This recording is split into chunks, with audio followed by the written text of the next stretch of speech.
প্রচন্ড শীতের রাত, উনি সফরে বেরিয়েছেন হাদিস কালেকশনের জন্য। উনি মাগরিবের নামাজ, এশারের নামাজ পড়ে একটা মসজিদে শুয়ে পড়লেন, আর শুয়ে শুয়ে হাদিস পড়তেছেন, আর মনে মনে ভাবলেন রাতটা মসজিদে কাটায় দেয়। কিন্তু দারোয়ান এসে বলে মসজিদে থাকতে পারবেন না, ওঠেন।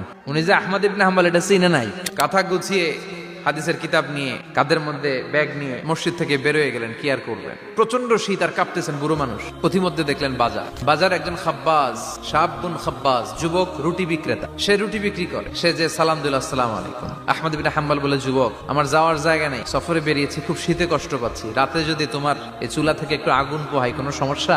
যুবক বলে, না না সমস্যা না, আহলান ওয়া সাহলান, বস আমদের, আসেন আসেন, আপনি আগুন পোহাইলে আমার সমস্যা কি? আল্লাহ শুকরিয়া করে উনি বসলেন আর আগুন পোহাচ্ছেন। আর খেয়াল করলেন যুবক রুটি বানায় আর পরে আস্তাগফিরুল্লাহ, রুটির দলা বানায় পরে আস্তাগফিরুল্লাহ, খামির বানায় আর পরে আস্তাগফিরুল্লাহ, খালি এইটাই পড়তেছে। ইমাম আহমদ ইবনে হাম্বল তো অবাক, কিরে এটা আবার কেমন যুবক, খালি আস্তাগফিরুল্লাহ। উনি প্রশ্ন করলেন, যুবক ঘটনা কি? আসার পর থেকেই তোমার দেখতেছি তুমি রুটি বানাও, রুটি বিক্রি করো আর পড়ো আস্তাগফিরুল্লাহ।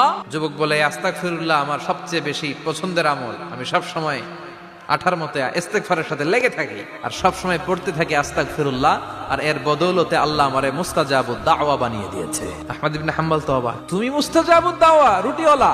আমি এত বছর হাদিস পড়াই, আমিও তো মুস্তাজাবুদ দাওয়া না, তুমি দোয়া করলে সব কবুল হয়ে যায়? যুবক বলে, না আনা মুস্তাজাবুদ দাওয়া, আমি আমার জীবনে যত দোয়া করেছি কবুল করে নিয়েছে কে? সব দোয়া কবুল করে নিয়েছে আল্লাহ, একটা দোয়া ছাড়া। কি সেই দোয়া? যুবক এবার বলতে শুরু করলো, আমার জীবনে যে দোয়াটা আল্লাহ কবুল করে নাই সেটা হচ্ছে আমি আল্লাহর কাছে অনেক চেয়েছি, অনেক দোয়া করেছি, যে আল্লাহ শুনেছি এই জামানার সবচেয়ে বড় মুহাদ্দিস, তার নাম নাকি ইমাম আহমদ ইবনে হাম্বল, আল্লাহ তোমার কাছে আমার চাওয়া আমি যেন এই ইমাম আহমদ ইবনে হাম্বল রে দেখে মরতে পারি। আহমদ ইবনে হাম্বল আবেগপ্রবণ হয়ে গেলেন, চোখের পানি ছেড়ে দিলেন, বললেন, যুবক তোমার এই দোয়াটাও কবুল হয়ে গিয়েছে, আহমদ ইবনে হাম্বল তোমার দরবারে ছুটে এসেছে। যুবক চোখের পানি ছেড়ে দেয়।